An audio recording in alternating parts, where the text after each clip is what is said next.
Welcome to the whole new season of the PI Podcast, Political Insights for the Palaging Inis. I'm your host, Matt, and with me is my co-host, political scientist, meme lord, and extraterrestrial from the planet Forge. That was way off. Okay, fine. It's Halloween. It's our Halloween special anyway. So again, PI nyo, PI nating lahat, Forge here at your service. Yes, and this is the first episode of season 2 of the PI podcast. We're back from our break, and a lot has happened since. And to help us discuss, what has happened, we have two special guests who are, well, in a way, returning. They've all been involved with the podcast at one point, but yeah, now they're going to be featured in this episode. And of course, it's about the recent filing of candidacies for the next national and local elections for 2022. Now, before we introduce our guests, Borge, what impressions do you have with regards to today's topic, about the elections? I'm still not voting. Some things never change. But yeah, again, all right. I think one disclaimer that we must make at this point is it's a bit too early to have some definite conclusions for now. But I think our task right now is to look at some interesting areas that may develop into something thoroughly amusing. All right. So now to introduce our guests, going first, all the way from Jakarta, you remember him from our episode on Trece, episode 17. We have Glenn Te. Say hello, Glenn. Hi, everyone. Yeah. And then first time being featured in the podcast, you may remember him from episode 4, I believe. He did ask a question about the elections, and now he's joining us in this conversation on the elections. So he is currently taking his studies in Japan and is a teacher and a textbook writer. Oh my gosh. So we'll give a link later on, but let's introduce Ren De Los Santos. Say hello, Ren. Hey guys, good evening. Konnichiwa. Yeah. Naka-sexy voice po ng puta. Hindi naman continue poses po. Anyway. All right. So let's get started. So starting with our guests, with regards, of course, let me just say a few things about this particular election. So of course, it's the post-pandemic. We're all frustrated with the current regime. And of course, a lot of people are as well. And so now they're putting hopes in certain candidates to change things. There are a lot of people who are pushing people to register to vote, and it's actually been extended up into Halloween right now. So in case you haven't registered yet, please register, If not, fine. But, and this in particular apparently broke records with the number of certificate of candidacies. You have apparently about 130 people filed for candidacy for president, like 130. Can you believe that? And in terms of like vice president, you have 29, but there's still more than the last elections, which was like 19. So a lot of people want to be president after Duterte. And of course, there are a lot of few exciting characters that emerge. So let's start with Glenn. What have you noticed in general with regards to the filing of candidacy, like the candidates that are put forward for president, vice president, and whatever you feel like? Glenn? Thanks, Matt. Hello, everyone. Hi, Borge. Iba-iba kasi pangalan mo rin eh, but hi, Ren. First of all, of course, a disclaimer. I'm here on my personal capacity, and anything I say here in this episode does not reflect any official position, rather, of any agency. And yeah, I'm mostly here for the reunion, but we're here talking about what are some things interesting, especially in the finding of candidacy. To share that, what's this? I've actually been interested how the cards would play out. I was it was I think definitely there's a lot of rebranding that I thought would be necessary, which happened. I think we'll get to that later on, especially with the particular parties. I thought about factioning within the ruling party, which also happened. And also with regards to the particular personalities, I was early on, no? I don't know if this is jumping the gun. Early on, I was looking at who would be viable. I think, what's this, outside of the dominant opposition and Mm. Mhm. administration, I think yung mga, a lot of people were saying na they're looking at new blood, but Mhm. they're too new, kumbaga bago pa, no? And hilaw pa, and actually not allowed to run for national elections yet in Mhm. the top two positions, no? But Mhm. secondly, I was looking into possible re-emergence ng mga dating malalakas but also populist, Mhm. lalo na yung sa pwersa ng masa. Mhm. In particular, looking at someone like Jejomar Binay, Oh. or maybe Nancy Binay using the Binay machinery, the whole pwersa ng masa, Mhm. to try to run, at least for the vice presidency, no? Mhm. So yung mga ganong bagay, but Right. all in all, and the last thing I'd like to say right now is, all in all, parang it was really difficult on which players you would be fielding. So kumbaga sa dulo man ng sa haba man ng boxing, I think it really, part of the expectation was it would really shape up to be what we are seeing currently with regards to the whole BBM versus Leni All rematch of right. the vice presidential Mhm. election. So there, Mhm. maybe we Yeah. can talk about that further later. Mhm. So definitely there were a lot of typical things that came out. The rematch between Lenny and Bongbong. People were expecting that, and things that were not so expected. Like, well, as of now, Sarah is not running. Everyone is pushing Sarah to run, Sarah, run, and yet we have Bato representing her party. So I'm like, So definitely a lot of surprises, and a lot of weird timing. Like, of course, people were waiting for Lenny to declare, and there's like, come on, Lenny. And I think the second to the last day, that's when she declared, and everyone, wore pink, and posted pink. So yeah, surprises and things that you expected. So yeah. Now let's move on to our next guest, Ren. So any impressions you saw in the declaration of candidacy? Yeah, just like Glenn. Just want to say thank you to everyone and thank you to you guys to finally, um, to get me here. And I was so excited about this because we're talking about a very, very crucial topic right now. And I think that Mhm. we are in that juncture wherein a lot of people are, dilly-dallying with politics, even for the first time for the other people who are political in the past few years or decades even.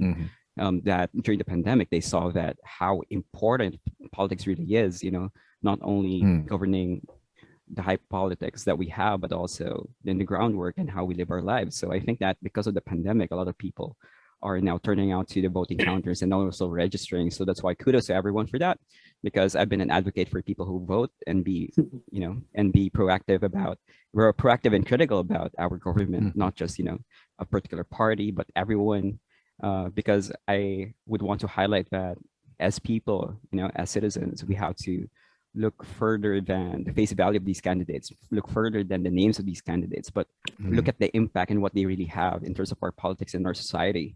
And I just want to first and foremost, I just want to also give a disclaimer that yes, I'm currently a graduate school student here, and of course, I don't want to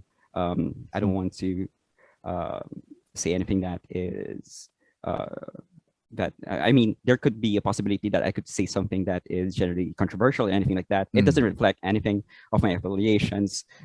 It's just my personal opinion. And so Right. here we go. All right. So Mhm. yeah, if you're going to ask me about how the filings went, I really felt that one thing is for certain. It highlighted how weak our political parties really are. That's number one. Mhm.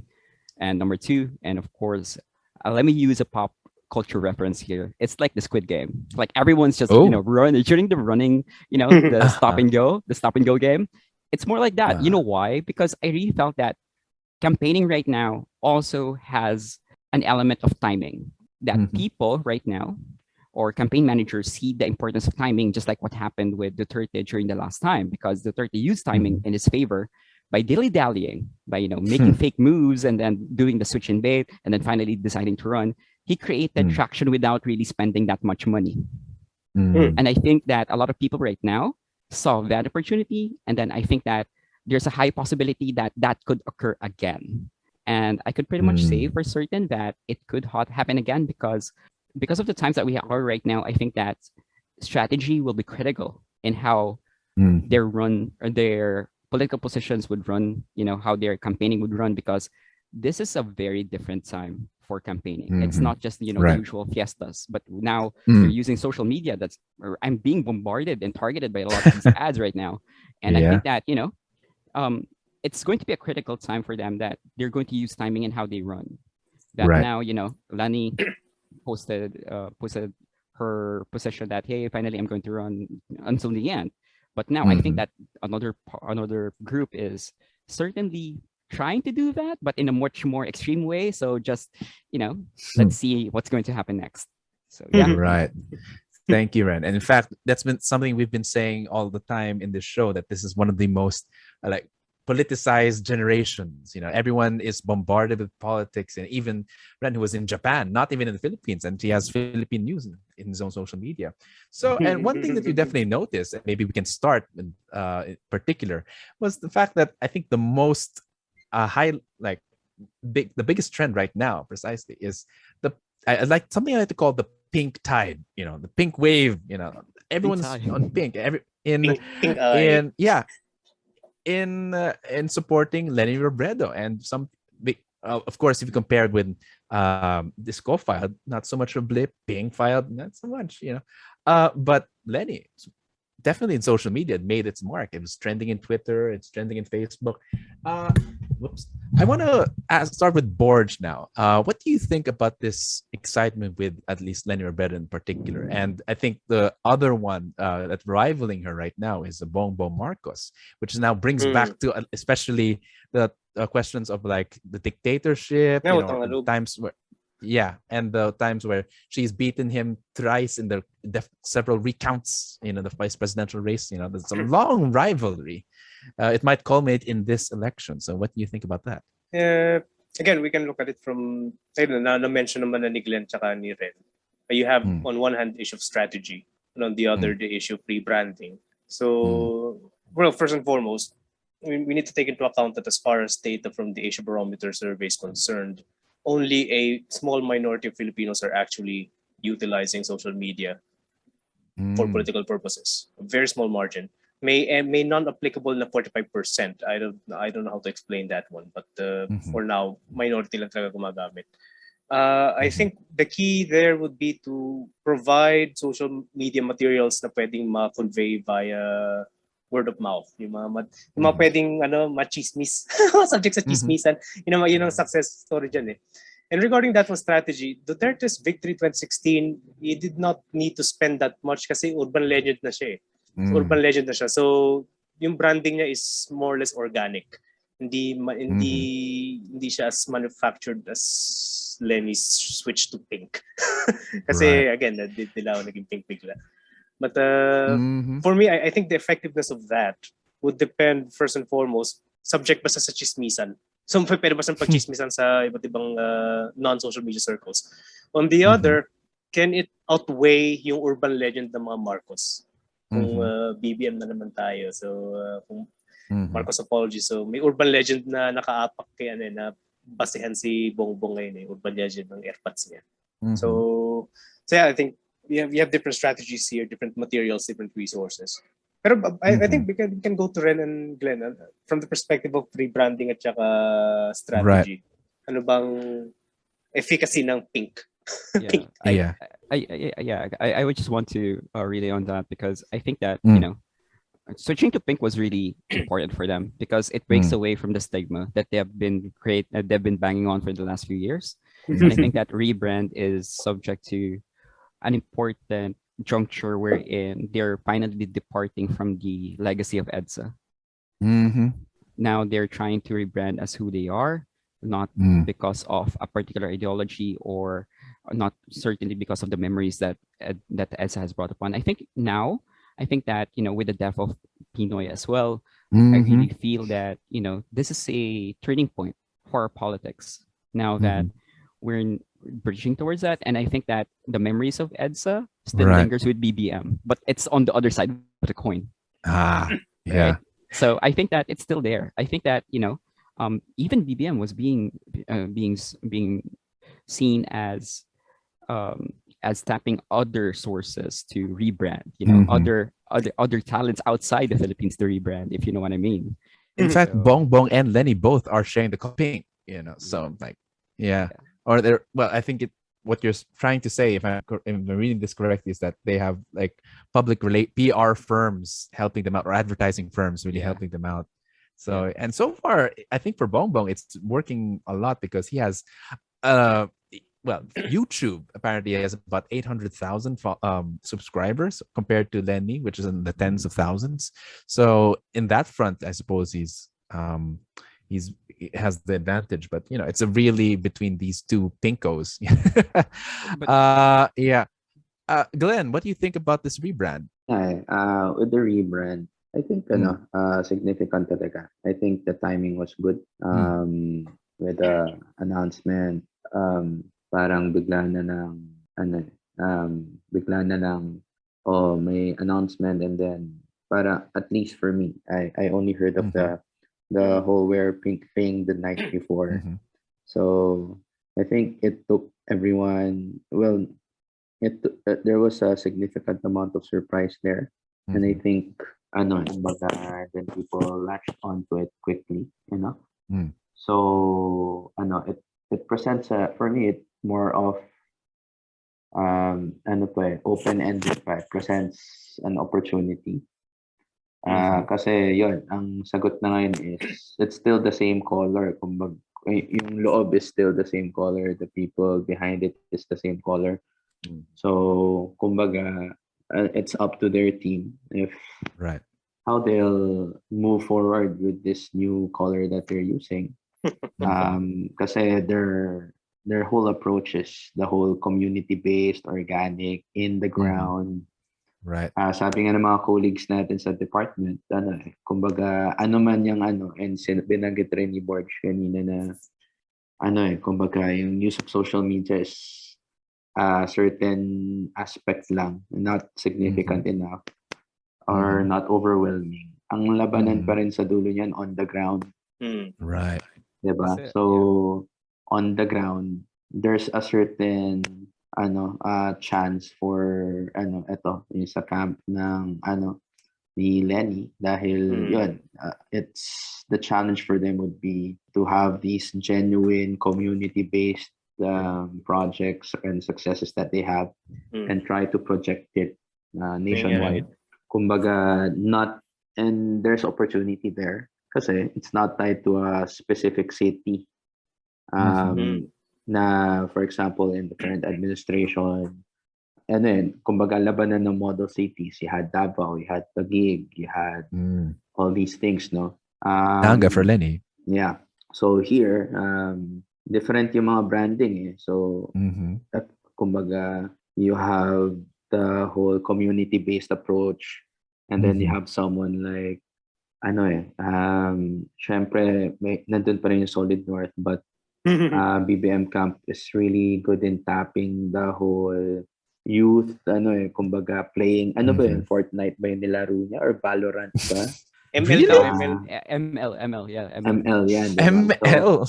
So he's good at that So ganon. So fitting. you have the community-based approach and trying to see it. So kumbaga, it's, there's a difference there.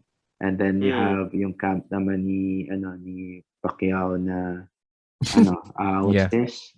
The whole God and country thing. So appealing to the whole religious aspect, diba? Yeah. Tapos yun. So there's a kumbaga, it can be kumbaga ang labanan is demographic. So yun, community-based, the whole youth, cool, progressive. But of course, I'm sure our more senior analysts would say, baluarte pa rin yan. Saka on the ground pa rin yan, which I subscribe to. No?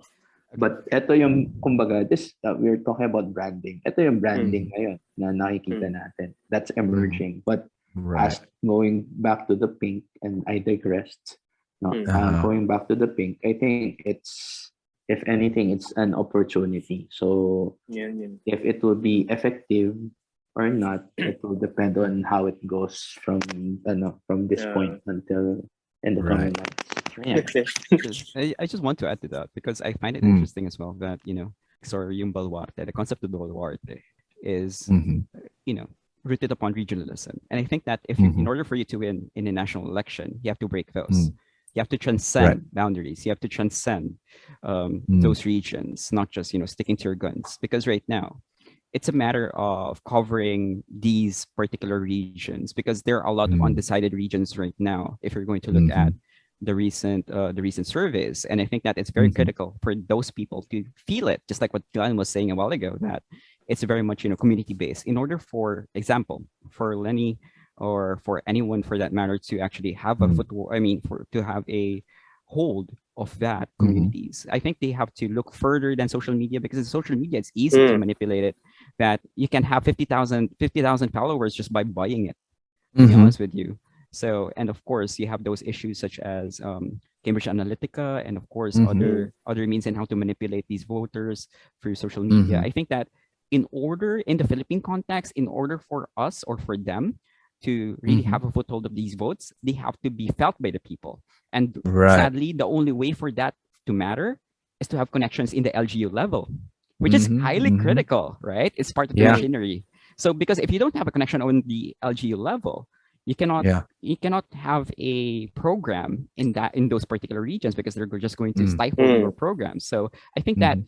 I know it's kind of sad if you think about it that way because of the weakness of our political machineries. We transcribe or we subject ourselves to Mhm. those clientelistic transactions. Mm. But I think it's Mhm. just how the nature of the beast really is in the Philippines and how voting and also running for elections in the machinery is in the Philippines. So I think Right. that right now, Mm. there's a big hullabaloo in social media that for example in Twitter, Mhm.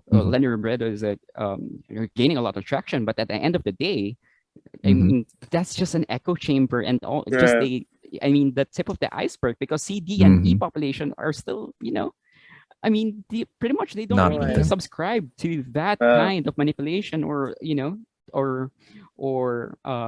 how can I say this? Not manipulation, but rather influence. So I mm. think Mhm. just like what everyone was saying here, like Borge and also Glenn, it trickles down from the community, how being felt, and Mhm. then word of mouth. I mean, it's Mm. multifaceted, not just one thing. Mm. So I think that's Mm. the key to elections Ano yan, right now. Mhm. depende yan sa may support ka ba ng local marites nyo? True, true, true, true. Yeah, true, true. Hanapin nyo kasi yung Yeah. mga local chismosa nyo at sinusuportahan nila. That's basically, well, again, you can do that by social media. Yung mga marites naman may access Mhm. sa Facebook yan. Right. You need to produce materials that can Mm. appeal to them. So, Mhm. yung the LGU strategy, I think, would still be applicable, but that would be Yeah. for more Mhm. formal means of mobilizing votes. Pero kung, Mhm. again, the thing is, well, we go back to what Brennan said a while ago, which I need to re-emphasize over and over again.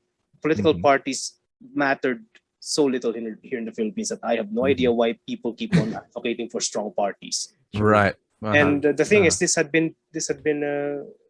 was been a conclusion of William Kornhauser way back in the 1970s, 1980s when he talked about mass society. That we are in the Mm. time wherein leaders can directly appeal to voters, making parties basically redundant. Mm. Ano lang sila, taga-xerox ng poster. Mhm. So yeah, so we need to Yeah. go back to that. I mean, it is odd because you can tell from the alliance of Leni and Kiko Pangilinan, who is presumably her running mate. It's weird. While she changed her color to pink to shed off the yellow Liberal Party branding, she still has Kiko Pangilinan, who is still nominally part of the Liberal Party. So it's like, it's like a breakup, but not really. You're still ang fooling color around on the side, playing footsie. ang color yata ni Kiko Pangilinan vomit green eh. Yeah, but still, he's still part of the Liberal Party, and like it's their best. Well, he's their best and most charismatic member right now, but it's not great. So I think it kind of dilutes the move that she yeah. went for. Whereas if you look at on the other side, it's not necessarily based on parties. I'm not sure, but there's definitely ideological resonance between Manny Pacquiao and Lito Atienza, particularly with the conservative religious vote. And so I think besides of they've always been consistently anti-abortion, anti-same-sex marriage. In fact, literally, you have like the LGBT people who now support Leni have literally went to prayer just for Manny Pacquiao to lose his latest boxing match.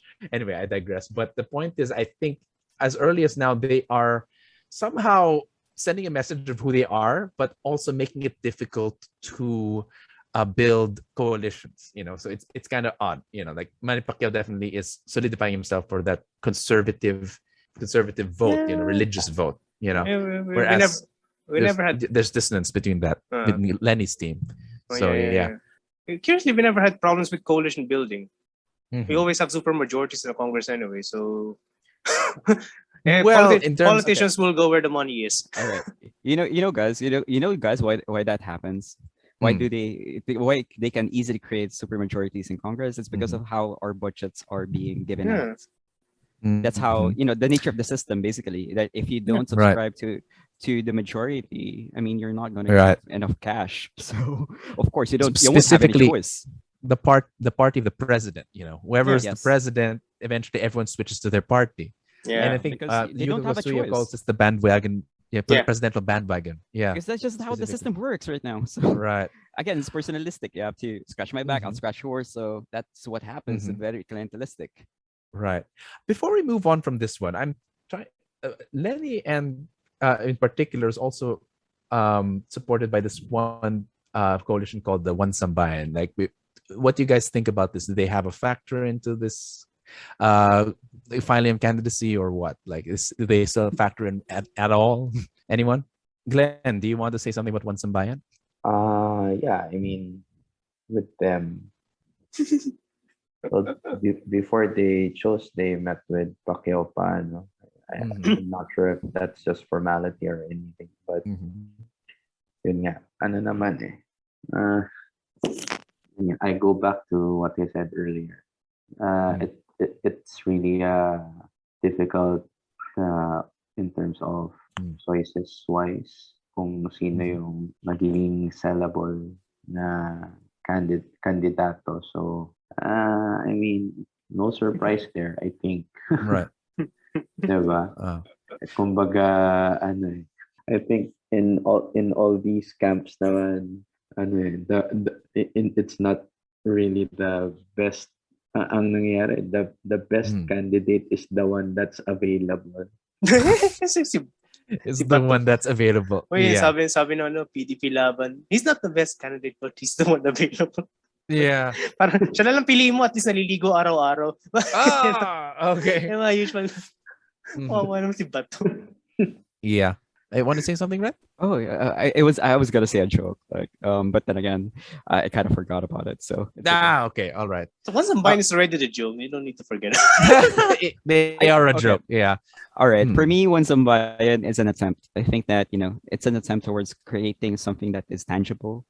That is tangible because for the longest time the opposition has been fragmented, and we all know that. I mean, right. We don't really have a face of the opposition, so that's why I think that One Sambayan initiative was really critical into at least at least coalescing towards something that is tangible, towards a symbol that people can rally to. And I think that it's a valiant attempt, but at the same time, I think that the question now is, did it come too late to the party? Because it was kind of late. We have to look into it. I mean, if you're going to look at the context of 6 years and think about One Sambayan, it kind of was kind of late to the party. So that's why their traction is right now still in the developing phase. But I can see promise. I can see that there's a high level of promise and also potential. But then again, it's just like what everyone is trying to say in this kind of field in political marketing. It's all about execution. So I think that we're now in the cusp of looking into how this kind of execution manifests into votes. So kasi the One Sambayan is the last. It's basically the huling hinga na yan ng lumang sistema. The old system is about opposition administration. That's the usual structure of the battlefield for the past few decades. Again, this battlefield was broken back in 2016 when opposition administration basically disappeared. So Duterte won. He was neither. So once combined was the attempt to simplify things the way it was, the way it used to be. But again, as friend said, it's already too late. The old system is dead. Right. the old battlefield that changed. So, and then huling hinga. And I think that the only way for the opposition to really survive this onslaught, right? This onslaught of change is to go with the flow and reinvent itself. That's what Len is trying to do right now. And I think also the other candidates are trying to do right now. Although the execution is kind of different, especially with Isko. Isko has a different way of creating that, right? I mean, even Manny's in a different position. I mean, their campaigns are pretty much niche specific.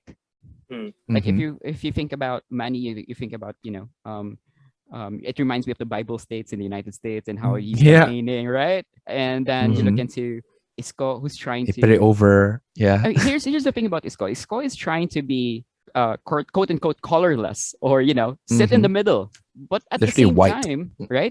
But at the same time, here's the problem: people cannot put him in a particular category. That's why they're quite confused in who he really is. So the marketing in Isko is kind of muddled because of that. I mean, they want to while they want to win, at the same time they want to be safe. But the execution, for me, let's see. I mean, we're still looking into it. But then again, of course, if you're looking into it, I think that if Isko wants to win, he has to really own a character. He has to really own a particular side or own a niche. Well, that's true. The Isko is actually what we can call a dark horse, despite wearing white. Like technically he can play with anyone right now. Like there are people behind him. Like there are people who used to be with. Well, it's difficult because he's been seen to be playing with Bongbong Marcos, and some people say he's the secret candidate to Duterte. And so it's difficult to say. And yet, supposedly Sara Duterte was supposed to run, and then Bongbong Marcos is running, so now they're competing. So, ano ba talaga? What do you think Isko Moreno represents, Borge? Like, what is he in terms of like this? Is he an outsider, or is he someone within, or like, what is he really? He inherited first and foremost Duterte's position as mayor, jumping to the president's office. So he inherited that one, and I think that would be a good thing. It's high time that we have local executives actually holding high executive offices. Hindi dapat Senado ang jumping point ng presidente. But he's inheriting that one. No one else can inherit that one among the candidates. The other thing is, I'll be audacious enough and say, elections here in the Philippines may indicate a sense of ideological maturity among Filipinos. As you mentioned a while ago, sabi nga rin ni Ren, candidates are stuck in niche candidates. Right. So it's ideology developing outside parties, which is great, finally. But what does Isko stand for? Isko stands for, first and foremost, the Filipino value pragmatism. Being practical on one hand. Okay. So yun ang lagi niyang claim I'm here to work. So he's trying to have a policy-oriented angle. Another thing is he embodies Filipinos' value for moderation, which is also the cause of our stagnation. But that is our value. He moderates things. The weird thing about what you said, if you're so moderate, there are two things that kind of set him apart from the rest of the candidates, at the very least. Because I used to say this all the time, that he right now occupies Grace Poe's position. Like he is both, well, he's not really strongly affiliated with one particular or another. He's sitting with everyone, he's meeting with everyone. But two things that set him apart. Number one, the moment he actually clapped back at Leni, apparently, there was this campaign where it said, withdraw Isko. Leni is running now. We don't need you, in a way. That's what they're saying. And so now people are saying, well, he clapped back by saying, why leave your party when, how can you unite the Philippines if you can't even unite your own party, despite he himself, coming from different parties. And so he's definitely clapped very hard against Leni. So he's definitely Isko will lead. Hashtag. And then the other thing he did, and I don't know, I want to ask what you guys think about this one, his Spartacus commercial wherein Yeah. he's speaking and then the people are speaking his words in. For me, that was creepy, like as if he was possessing them, putting words into their mouth. Can you guys tell me about that? Because I think I think he has a niche, but I can't quite figure it out. I mean, he's definitely more aggressive than Grace Poe was, despite being a white neutral candidate. So, anyone? Yeah. All right. So bringing back 2016. All right. Look back 2016. You can easily see how Isko's strategy is mirroring Duterte's. He's now creating a villain out of Leni. I mean, in order for you, I mean, if you're David and you fight against Goliath, people will notice that you're fighting against Goliath, even though that you're just David. And if you create that, that issue, it creates traction. Because you're now polarizing the us between them, just like what happened back in 2016. And I think that it is mirroring what Duterte did with of course with the Liberal Party. And I think that Isko's strategy is pretty much similar to that of Duterte. I mean, it doesn't take a rocket scientist to notice about how his brand of populism is mirroring, the similarities are quite there. So I think that for me, in my opinion, just like for example what you said, that it was kind of creepy and then mirroring the words and everything else, I think that it's just a symbol in saying that Isko is just like every other person in the Philippines. They're trying to send that symbol. They're trying to send that message that I am like everybody else. Because what is happening here is that, just like what I've been posting before, was that for him to create that brand, he has to show that he is the everyman. But then again, if you're going to look at the surveys in the past few years, his clout is only here in Luzon, only here in NCR. And Bismin is a different ballgame altogether. He has to transcend those boundaries, because just like Borg was trying to say, he's just a mayor jumping to president. So if you don't have national relevance, not a lot of people would have heard you. Not a lot of people would have, known about your exploits. But despite the fact that, of course, he was a celebrity, but that has been a long time ago, right? That has been a long time ago. So I think that in order for Isko to win, he has to transcend that boundary. He has to show to people that he's just like everybody else. And if you're going to look at the optics, he's trying to do a Manuel L. Quezon. Trying. Right? He definitely posted that he looks like it's clear. It's clear. Even if, for everyone here who's listening, if you have seen tapes of Manuel L. Quezon talking in his speeches, you are going to see a lot of similarities of what Isko is trying to do. Just watch it. Just watch it. Which is fine. That's his peg. Yeah, that's his peg. So I think that, that's the marketing. Yeah. Yeah, thanks, George, and thanks, Ren and Matt. No, kasi I keep going back to this void that's been created for the 2022 elections. Kumbaga, it's unlike before. Kasi even when our president right now came in, may specific players kang diba? You had Poe, you had Rojas, you had si Binay, no? But right now, parang Pacquiao and especially Isko came into the picture because there is a void, kumbaga, para kang nasa book 3 or book 4 ng Game of Thrones, kung sino-sino ng mga minor characters yung yung mga pumapasok. And not to say that Isko is lacking or anything at this point, no? But I think there's this void that created this kind of opportunity for him to run, and it's very strange that I've been wanting to put this out kanina pa. It's strange for an incumbent administration not to have like a solid successor, diba? So it's very strange. And because of the situation, si Pacquiao clearly went against the administration already. Yeah. And then yan, Bongbong running has his own thing also. So it kind of crumbled that possibility, at least right now, of an alliance. Unless he's going to do the whole, yung piggybacking to another president thing, right? Parang may ganun strategy rin. Kasi si Bongo is in a position because bumaba siya ng vice kumbaga there's room for strategy there. At the same time, dahil nga yan, si Leni is definitely opposition to the administration. So, eventually, you have Isko as the prime candidate if no substitution will happen for the administration to get into an alliance with. And I think, Isko's camp knows this well. So I think they're playing their strengths in this one. Yun nga, playing this same strategy. From the 2016 election, modern cities model is presenting Manila that way.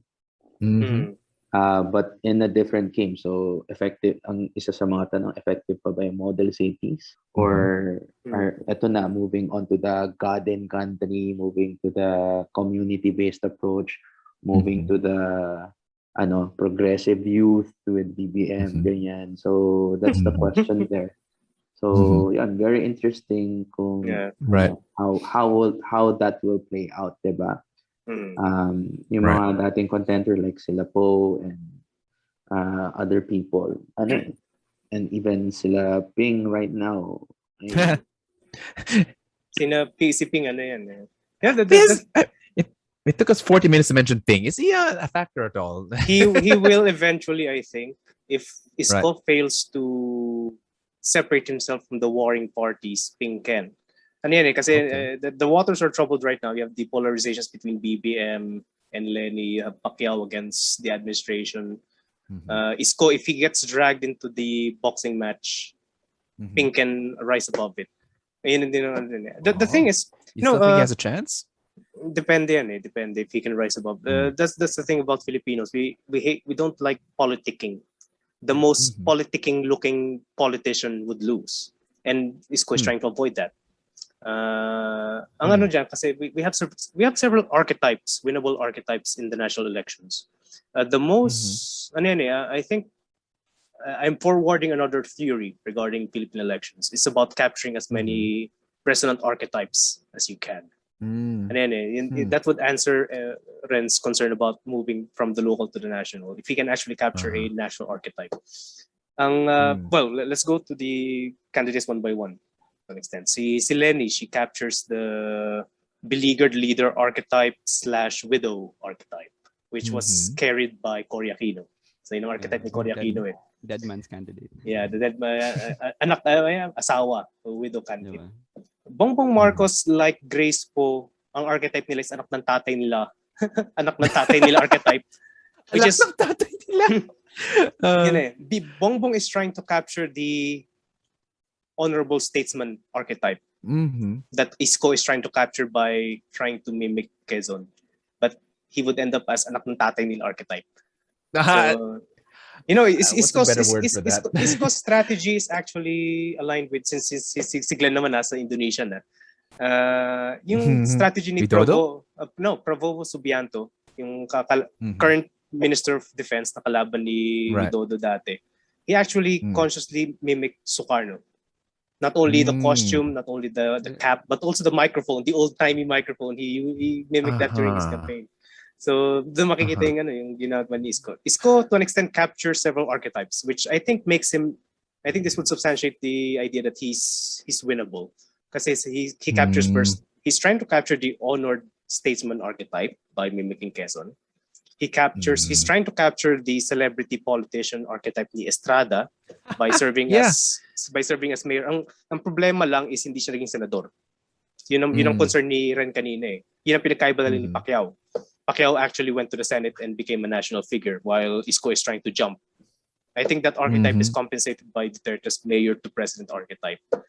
So, yun ang ano dyan Ping and Bato, they would capture the lawman archetype that is not winnable police at presidential level, pero winnable never Senate. won, actually. It never won. So, yun ang problema The lawman archetype.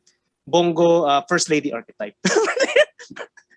First No. lady. No, I haven't reached the vice presidents yet, but that's an interesting. Like you literally, in a way, they fit in a model that was tried and tested in some point, and each are well, some are more effective than another. Si Particularly, Pacquiao, huh? archetype ni Pacquiao celebrity rin eh. Pero Actually, it's funny. The only technically, if I'm not mistaken, the only anak ng tatay mo that actually worked was the late Noy Noy Aquino. Well, yeah.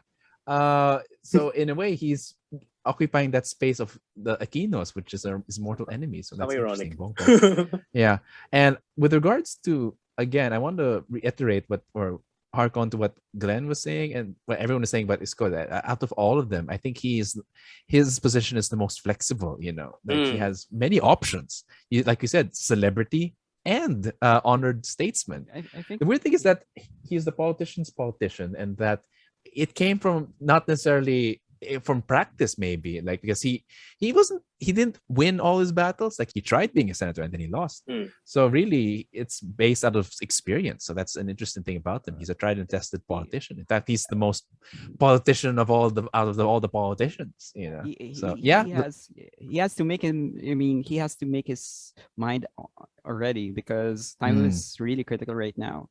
Right. And while there are a lot of people that are still undecided, I think that he has to jump on the opportunity already and galvanize himself as someone else, at least as someone Right. else. Like, what are you really? What do you really stand for?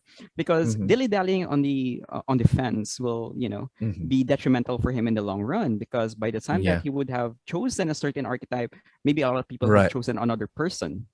You get that? Mhm. And for Ping, I think that Yeah. for me, to be honestly, for me, I think that when I was a kid, I was already into politics, and the first time he ran for president, I was already looking and comparing how these politicians are being marketed, and I can still remember how one of his ads said that he's a strong man, like he's a very strong leader. He exuded that kind of ideal that he wanted to portray or juxtapose the image of Singapore, of course, of Lee Kuan Yew with him, but it didn't work. So if you think about it that way, like what really created the mystique behind Duterte that made him win as compared to Ping before? But right now, if you're going to look at Ping, I don't really know, because I think that the motivation for Ping to run right now is because he had some sort of I don't know if you can remember this, but 2 years, 3 years ago, I think there were a lot of people who were looking into Ping because he was that, he was that dissenting character in Senate who Right. talked sense, right? Ah. But here's the thing, he didn't follow through on that. I mean, after that, you really can't. He just disappeared. Yeah, he just disappeared. He just, kind of like vanished into, to nothingness. And then other people would still remember that Ping 2 years, 3 years ago are the ones that are politically savvy. But if you're not politically savvy, that would have been gone in your mind already. So I think that, the bus has, the ship has sailed for Ping because he wasn't able to capitalize on that. And so that's my opinion. Do you remember that movie that was supposedly based on Ping's life, 10,000 Hours with Robin Padilla? I mean, if he were Supposedly. smart, maybe.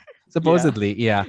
I mean, that would have made something like, oh, this movie's based on him. He's an action hero. But then Robin Padilla isn't exactly like a sexy or like a popular guy, right? In fact, he's infamous. And yet he's running for Senate, which is, that? I'm like, what? Anyway, that's weird. Nag-flop yung movie mo, Bonifacio, leche ka, hindi ka pwede maging senador. Okay, the weird thing about the Ping, I think I know a few grandmothers who are considering Ping, but the weird thing is that the most interesting, number one, he was first. So he was one of the first people to file, which is weird. What does that mean? I don't know. But number two, the most interesting thing about him, besides being first, was his running mate, really. And I saw this on social media, which is weird. But according to this person, I think he had it right. Out of all the vice presidential candidates, parang siya na mananalo. Like he's the one. So some people are congratulating Tito Sotto for being the new vice president. So do you guys think he has the biggest chance compared to the other candidates with Dr. Willie Ong with Isko Moreno, or Bongo with whoever? Like, is it Bato or whatnot? Like, what do you think about the vice presidential race, by the way? Is there anything interesting about the vice presidential race? For one, going back to Isko, we're talking about kasi niche markets, and a big weakness na, or may, again, going back na walang walang strong representation from this min. But Mhm. in terms of running mates, si Isko, I think si Mm. Doc Willie is strong in overseas voting, Mm. which is a Okay. big chunk of voting blocks then. Mhm. Malaki yung ano yun, like I think in 2016 elections, if I remember correctly, Mhm. someone like BBM got a lot of votes abroad, and until now, malakas siya. So that's a big market in overseas voting natin. Mhm. So that's definitely strategic in Isko's part. Mhm. Mahina siya sa Vismin, pero he has a chance to get a big chunk of the overseas voting. But in terms of people congratulating Tito Sotto, I mean, yun, Bongo Immature. is there for the administration. So Mhm. yun, they have that at least kumbaga insurance policy na yung makinarya, yung Mhm. what people are saying that they had used for Leni to win in back in 2016. Mhm. So that's something similar that Bongo will have. But in terms of yan, si Tito Sotto, in the past kasi there's a reason why he stays in the Senate, right? Mhm. Because you're voting for more people, so it's easier to Mhm. get in because he represents this similar to the Pacquiao branding na Mhm. the He's a conservative conservative voice. religious Yeah. vote, no? If Mhm. that will so far it hasn't translated nationally. Mm. So I think it's not a sure thing, but Right. it depends kasi even with Pacquiao right now, yun, very specific branding, very smart Mhm. talaga. They're Mm. getting into that. I mean, they're pushing for that, for branding for Pacquiao. So, nakakarinig ka ng mga arguments online na, kailangan, and even, and this, I mentioned it kasi sa Norway Tito Sotto, na, Mhm. kailangan na mag-lead, lalaki, sabi ni Lord, ganyan, Mm. parang, tawag dito, looking at biblical na leading like the father ganyan, no? So Mm. so yun, to Soto, for me at this Yeah. point Hindi 50-50 pa. pa rin, I think, no, but Yeah. definitely vice presidents are and kay Lenny naman, some people, a lot of people might say me, you said diluted kanina Matt, but I think it's already a win just because it's not someone else na Okay. na nagpaparamdam rin recently na Okay. Yeah. thinking it will run, right? And it's Okay. also a It's a win bit late. already na hindi Yeah. si Trillanes kasi Okay. for the longest time they're saying, oh, tumakbo ka with Trillanes, but it's a win Mhm. because Trillanes Right. isn't running as vice president, no? Mhm. And yun, yung kumbaga, we should also be looking at people who are not running. Mm. Kasi Mhm. like Kingmakers. na titingin kung saan like si Cayetano hindi siya tumakbo. Mm. Or at least so far hindi siya tatakbo in vice or president. So Right. that's a factor Senate, I think. that will have a play in things, diba? Mhm. Pero yun nga, what's this? I'll go back to another point, but we can get to we can get a lot of our lessons from someone like si Sir July Hanky. Wink. Kumbaga, especially with the whole kasi puro weak, seemingly weak yung sa administration eh. So, Mhm. kumbaga, kung sino yung una maglabas ng baraha, yun yung nabubugbog. So, Mhm. nakikita mo si Mhm. Isko sa si Leni or si Isko nagbabanatan. And sabi nyo nga, you Mhm. might get caught out with that, but you have until November 15 Mhm. for a substitution, no? Right. Sabi nga ni Sir July Hanky, people will lose interest in you kapag dilly-dallying. That goes with Isko, with his branding. That goes with possibly Sara in terms of running for president substitution. So, Mhm. there's that danger talaga. So, Sikot-sikot. so It's a gamble.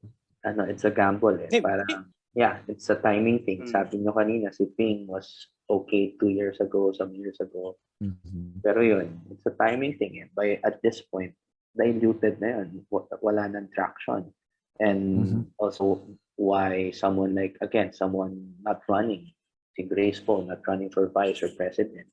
Kasi walang traction. Kumbaga, yung strength niya na in the previous presidential election is not there anymore. So, non-player siya bigla. Kumbaga. Right. So, very important also to look at those who didn't or not running so far. Hindi pa nagsasalita mga kingmaker eh. Yeah. Kingmakers haven't spoken yet. But here's my, Maliban lang yung kay Pacquiao. Meron siyang kingmaker sa likod niya. but here's my take on the VP elections right Yeah. now. I think that in the political marketing side, I think that they're looking into the VP position as a support in gaining traction for the presidential candidate. Because if you're going to look at Willie Ong, Doc Willie Ong, he's got a lot of followers, but how much is that is going to translate to votes? But however, what's smart about that is because Dr. Willie Ong has been a huge internet personality for the longest time. When you post something, it will have a lot of traction. So you are banking on that. And I mean, that's one of the benefits of looking into getting a VP running mate that has a lot of traction. You know, for example, Tito Sotto has a huge following, of course, of the Eat Bulaga vote. Right? The Eat Bulaga vote. Right? I mean, 99% of the people know who he is, of course, because he has been there. He's a legend, you know, in noontime shows. But at the same time, he's a very good VP candidate because it pulls a lot of those voters into your name. But again, the question is, how much of that is going to translate into presidential and VP votes? Given that you don't have really a solid ideological core backing it up. So if you're going to look at, for example, who are the other VPs? Kiko Pangilinan. I think that Kiko Pangilinan is the only one that does not have that gravitational pull into traction because it doesn't really have that much traction in CDE. It's only Sharon Cuneta, but Sharon Cuneta has been, you know, hasn't been there for the longest time. She's in Daryl Yap films. she is still a heavyweight in our sorry about that, in our entertainment industry. Oh, okay. Yeah, but I think that, you know, Kiko Pangilinan, yeah, but no, not really. But I think he's the only one that does not really have that pull. It's weird because he's besides Tito Sotto, he's the only one who's the seasoned politician. Yes, you know, true. And yet you're saying he's not popular. He's not popular, but he's been doing a lot of good. That's the thing. Okay. Because in the Philippines, you can be popular without really doing anything. Right? I mean, you can win without really doing anything. Right? So again, it's just a matter of name and branding in the Philippines. It doesn't mean that if, for example, you have a lot of credentials, you're going to win. Right? In the Philippines, it's just all about name branding, and also if you have connections, and also if you are born and you won the genetic lottery, that you were given a very good name under a political clan, right? That's it. And that's the thing that I want to break as well, because one of the reasons why I wanted to, of course, write a book, and also my motivation writing a book, is because of that. I want to break that. I mean, I want to empower the people and who they want to vote, and also know how important the community is. So that's it. Right. You can't. You just can't. As long as Filipinos cannot decide on policies directly. No. Yeah, it's true. May VP ba si Pacquiao? Si Lito Atienza. Okay. Yeah, we forgot. Well, he's a traditional politician as well, former mayor of Manila. Well, yeah. Weird thing is that people forgot him, but after mayor of Manila, he was party list of the Buhay party list, you know. So he's conservative, but is he still got that manager? May asim pa ba siya? Maasim na siya, yun naman. Maasim na siya. Wala na siyang asim, you know. Maasim na. Anyway. Sa party list kasi is really, kumbaga minefield yan eh. It's become kumbaga shadow troopers lahat yan. Yeah. Silent, you don't know who's behind them, but they're the ones working on the ground and seemingly putting forth some legit agenda, but really just traditional politicians who are able to to thrive and using these advocacies, right? Not necessarily translating to something that what parties are supposed to be for. Yeah. Although what you can predict with Tito Atienza is that he has voted against the RH bill and been religiously conservative. He usually votes along those lines. But yeah, you never really know. In fact, the president's race, I think it's much clearer that the strengths are how different they are. With regards to the VP, besides, of course, Willie Ong, who's suddenly become a dark horse, I didn't know that. In fact, I kind of wrote him off because he lost his first senatorial bid, but he has since built a following in the internet. So that's interesting. But other than that, yeah, there's a lot of things to consider with the VP, but not quite like it's anyone's game in the VP race. One last thing before we wrap this up was that the fact that, of course, Sara Duterte, who is still a shadow in the race right now, and everyone is thinking that, oh, she might replace Bato. But what do you guys have to say with regards to like the substitution game, or like why is this happening? There's so many people who support Sara, by the way, but still she didn't outwardly declare her candidacy. Like anything you could say about that before we wrap this up? Sana si Baton na lang. Okay, really. Well, he's managed to win Senate, but my God, that was a surprise for me. Yeah.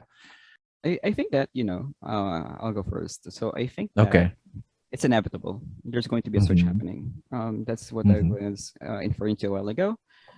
It's inevitable because it also shows how people can easily circumvent the system because we have a huge gap, and also not really a gap, but we have a vacuum in political parties. I mean, we don't really have solid political parties. That's why it's easy for them to substitute people here and there, despite the fact you're not really part of the party, right?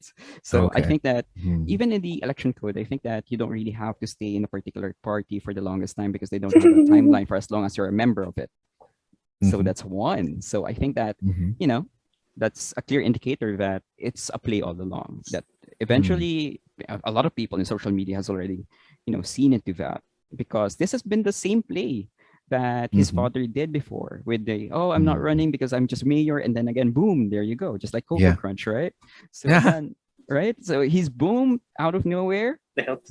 Right? I mean, right out of nowhere. I mean, I'm a '90s kid, so you would know the reference, right? So, out of nowhere, he's got to be there, and I think that Sara is inevitable to run because if you're going to look at, I'm pretty much sure that they're also aware of the traction that she had in the last few years. She has a lot of traction in the Visayas and Mindanao regions and the CD and E demographic. It's pretty much clear that the same play is occurring. The same strategies are being used, that they're concentrating on the Vismin and also the CD and E. So once you have that, it's easy for you to tip the balance of power and also the votes, because the echo chamber that is Luzon, that's pretty much what a lot of other candidates are banking on, but then again, fail to see the importance of Visayas and Mindanao. So I think that the tipping point would be Visayas and Mindanao. I think that the voters in Visayas and Mindanao will be highly critical into deciding who will be the next leaders of our country is. So I think that the regionalism part, if the opposition would want to win, they would have to dispel that. They would have to break that illusion. They would have to transcend the boundaries, not only by demographic, not only by place, but also by ideology. That the only way for them to win is to project the fact that they're not running just because of a particular party or anything like that, but because they are running for the sake of the Filipinos. And I think that, Filipinos are very tired right now into politicking, that they just want to have a decent leader that would lead them into something that is decent, something that is worthy to support or to rally from. So I think that now moving forward, it's a good thing that Filipinos are now really active. But at the same time, I think that we have to reflect into where we are headed in the next few years. And I think that this is a very critical time and a new juncture for us, either if it's going to be the same old a song that we've been singing the last 6 years, or people would finally, snap out of it and see through party lines, see through the icons and also the names, and see through how people that are running are really having an impact to our politics and to our country as a whole, and to building our nation. Okay. I think I want to transition to our last question there because that's a very good point there. But so okay, we've discussed mainly the national race and presidential candidates and vice presidential candidates.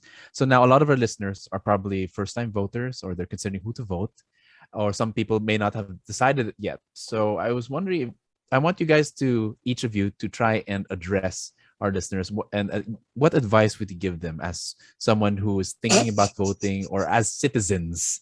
What should we do now given what we have just discussed? Okay, so let's start with Glenn. Can we start with Glenn and then Borge and then back to Ren? And then that's our last. And what do you have to say? Yeah. Thanks. Ano to eh, what I wanted to mention also a while ago, which ties in with your question, is I think for this election, especially after the senatorial one, presidential one prior to that, people are now more aware of how much the elections is a numbers game. So I'm seeing now analyses online and with people talking about it na ano kasi ang paulit-ulit, 'di ba? Si 16 million, si 16 million. And yan, no, parang they're looking now at what kind of numbers they need in order to win the elections. I think people are more aware of this now. Of course, ground handlers, yung mga operators on the ground, each election, alam nila yan. Kaya nga, they keep coming back. No? Whatever we're seeing online, whatever we're hearing from the news, what matters is what will happen on the ground. Lalo na sa Vismin, no? Ano yan, block voting dyan minsan eh, di ba? Number 1 ka sa Metro Manila or sa Luzon. Pagdating mo sa Mindanao, you're at the bottom. You're not even in top 15, for example, for senatorial elections. And the same goes with the top 2 positions. No? So, yun talaga. My advice for, not advice, ano ba? My observation or comment, first-time voters or those thinking of who to vote, yun, I think, ano naman, you're at the right path. You're more aware that it's a numbers game.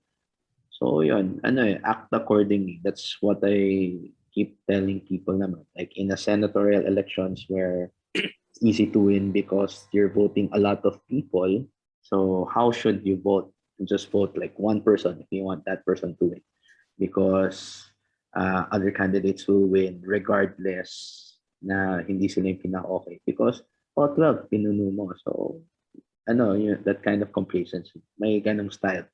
So, because we're voting for a president and vice president, for example, so how should you vote, diba? So, of course, kumbaga, I'm not espousing on how to vote specifically or who to vote, of course, specifically. But for people to be aware of how they approach their voting based on the kind of electoral system that we have, diba? So, yun. All right, thank you, Glenn. Borge, anything to say? Don't. No, the thing is, first and foremost, Filipinos have a habit of voting because voting is the cheapest way to participate in politics. Voter turnout right now, I'm expecting a dip, if not a collapse, in line with the threat of COVID infection. It would no longer be the cheapest way to participate in politics. You would actually risk your life by voting physically. Now, if you're not going to vote, then make your principles known why you're not voting. And I think something that can guide someone pondering on non-voting is only voting for individual candidates. You're voting for the system. The electoral system in the Philippines is shit. If you would look at the French system, it is far better. We have a shit system. When you vote for the system. So yeah, we are in a cycle of being stuck in the same old system. Now, if you want to envision something different from what we have right now, then don't legitimize what we have. So, it basically it's an obstacle for any fundamental change. Or you can vote for whoever you want as long as it's critical and reasonable, which is not really the thing for Philippine elections because, end of the day, Philippine elections is the grand expression of our values, not of reason. Never of reason. Whatever whoever we vote for, if you're going to vote, is an expression of your values. Your reason is just there to justify and to make yourselves feel good. Because end of the day, you're not the rulers of this country. The elected ones are. You're silent Okay. again after this. So yeah, don't vote. Something you've been banging on for years now, but okay. All right, Ren. Yeah, just to follow Anything on. to say to the Yeah, voters? Yeah. yeah, just to follow on to what George was trying to say.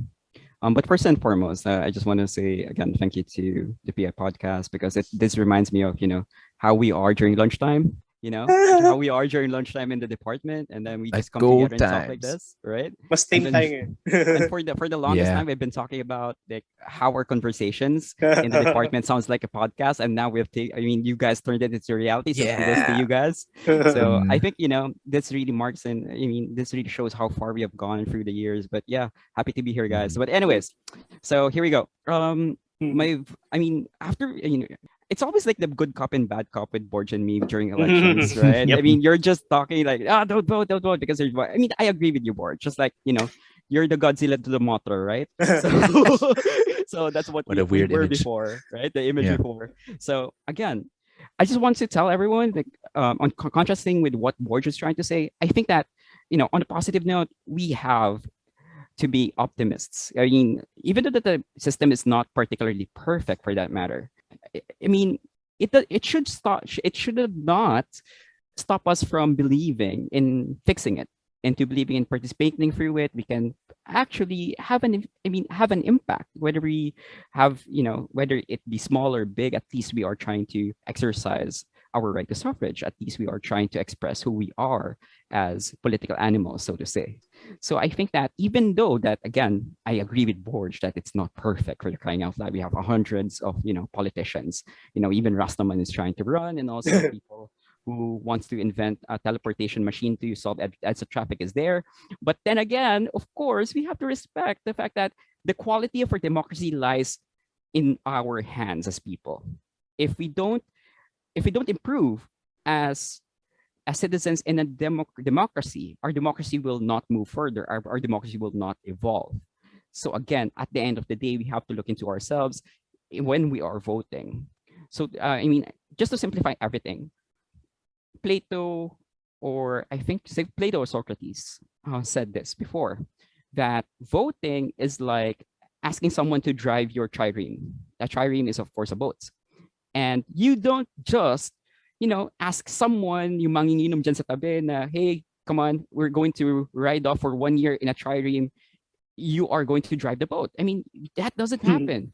You have to make sure that they have the expertise, they have the know-how, they have the character in order for them to drive the trireme in the destination that you would want. So therefore, as political voters, we have to also think about that. We have to also think about who we are to vote and what's going to happen in the next few years, because that's not only their fate, but also our fate as well in the next half decade or more.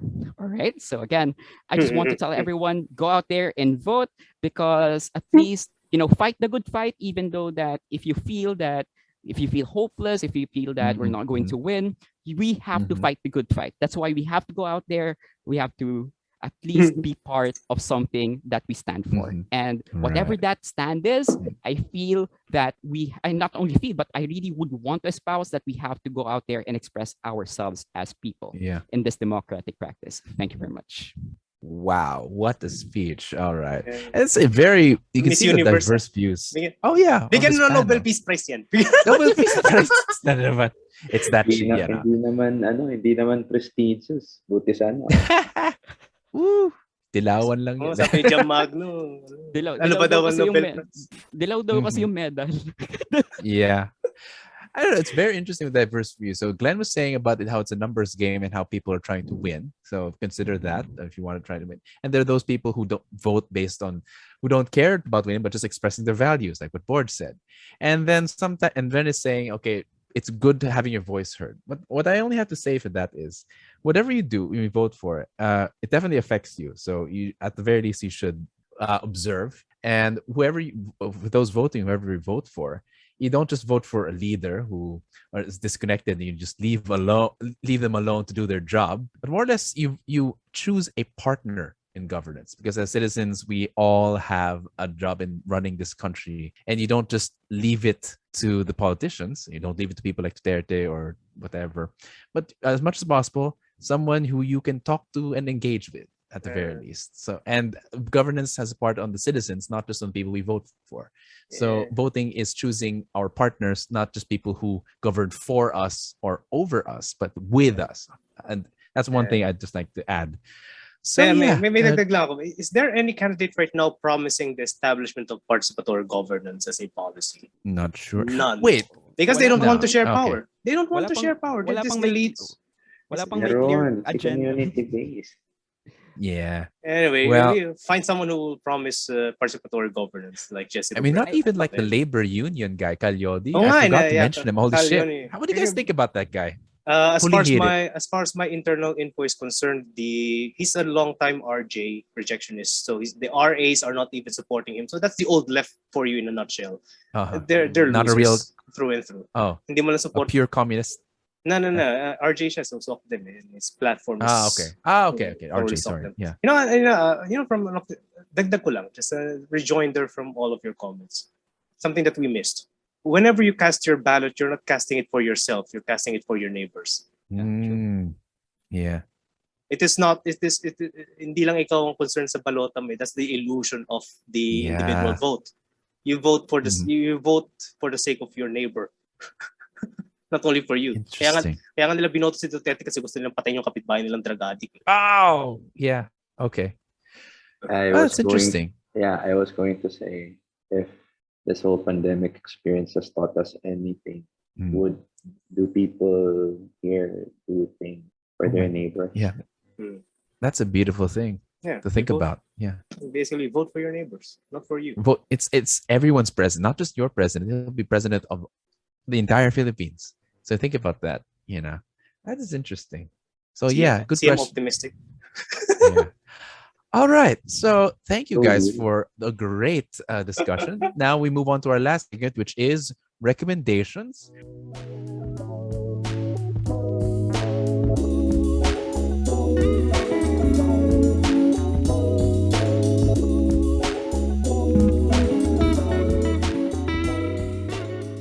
Where we recommend pieces of culture like books or movies, TV series that can help us, I don't know, supplement the discussion we had, or maybe just share a piece of ourselves with the listeners. So with the guests, I'll let you guys go first. What do you guys have to recommend for our listeners? Maybe something to read or to watch. Glenn, do you want to go first? Since it's Halloween, maybe, I don't know. Halloween. Yeah. How many can we have? Up to you, really. I have like 2 or 3. Two books and one film.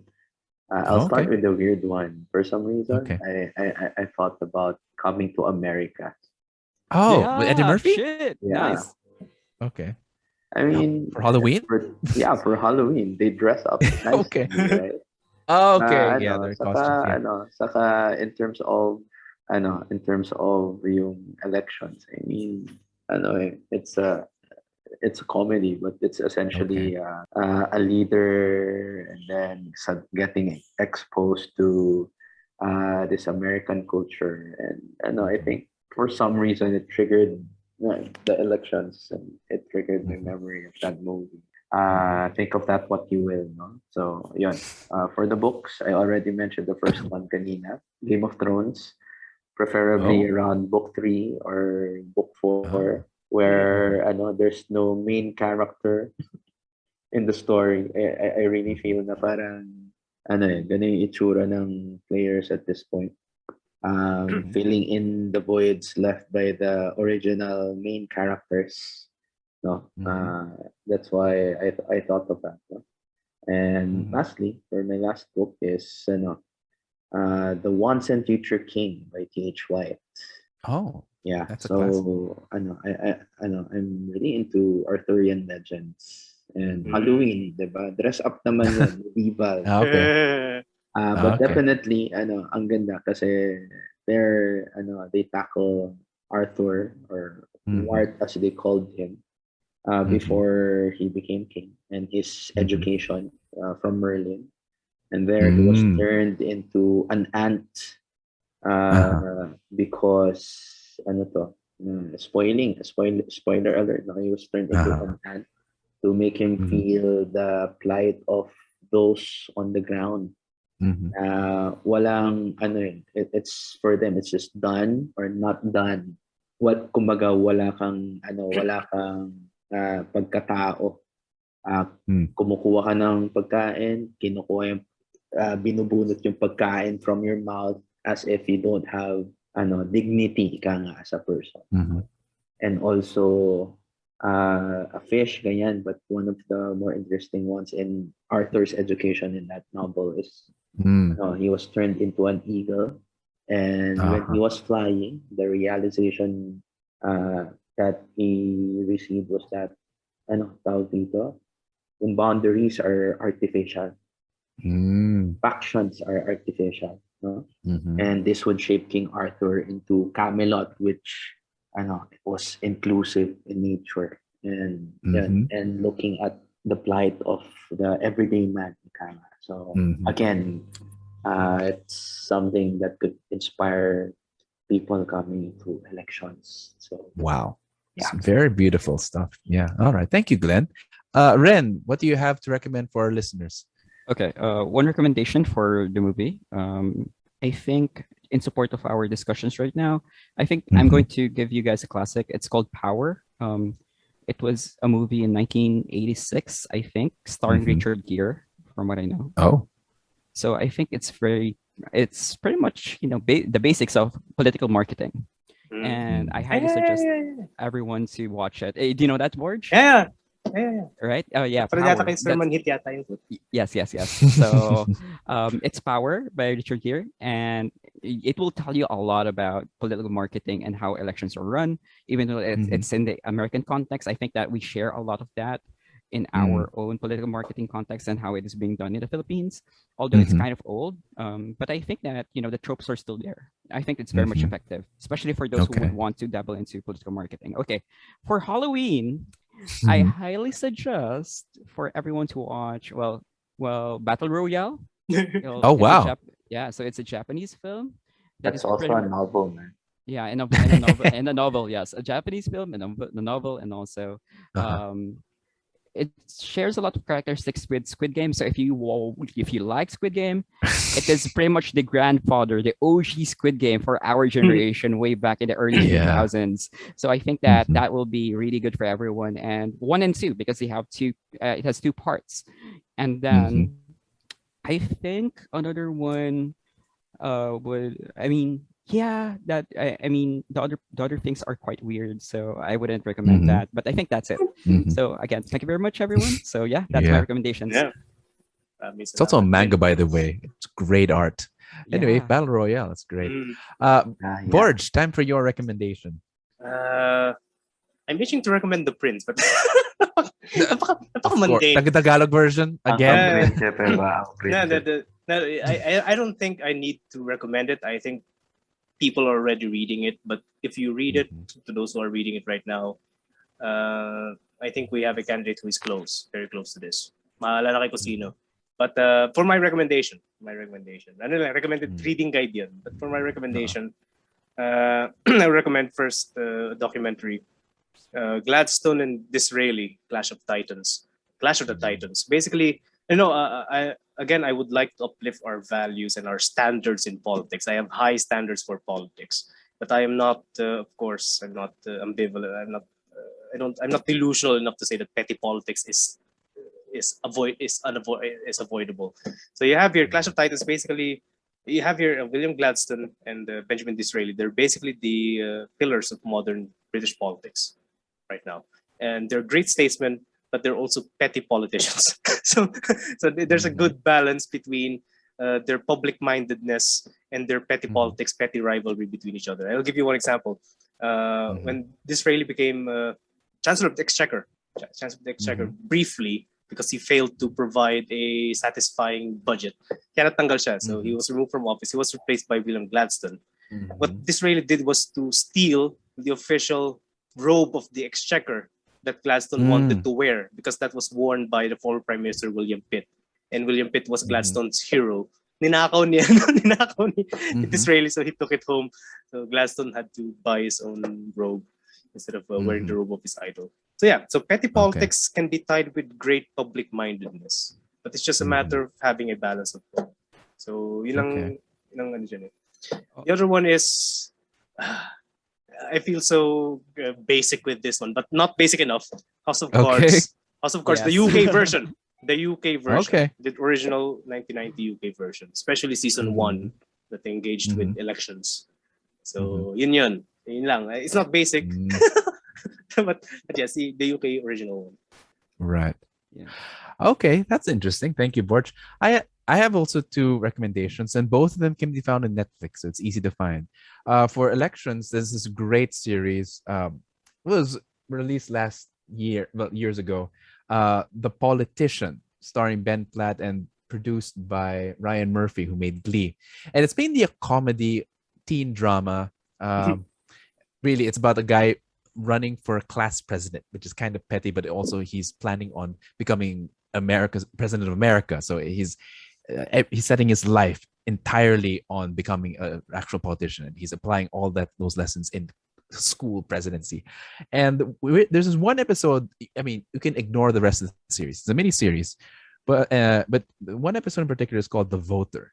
So the entire series is through Ben Platt's perspective. This episode shifts the perspective to the voter, and you see how Ben Platt, his character, tries so desperately to talk to this voter and along with the opposing camp, but they don't. You clearly see that they don't get it, and it's so awkward. And all he wants is like just to, I don't know, watch porn or something. But really,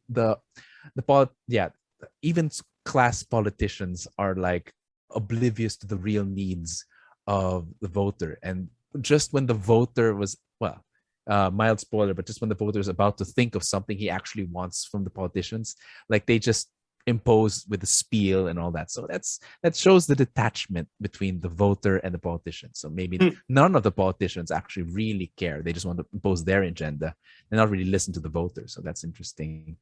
Borge, I think you should watch that. That's at least that one episode. That reminds me And of the other, Sipa. and then the other one,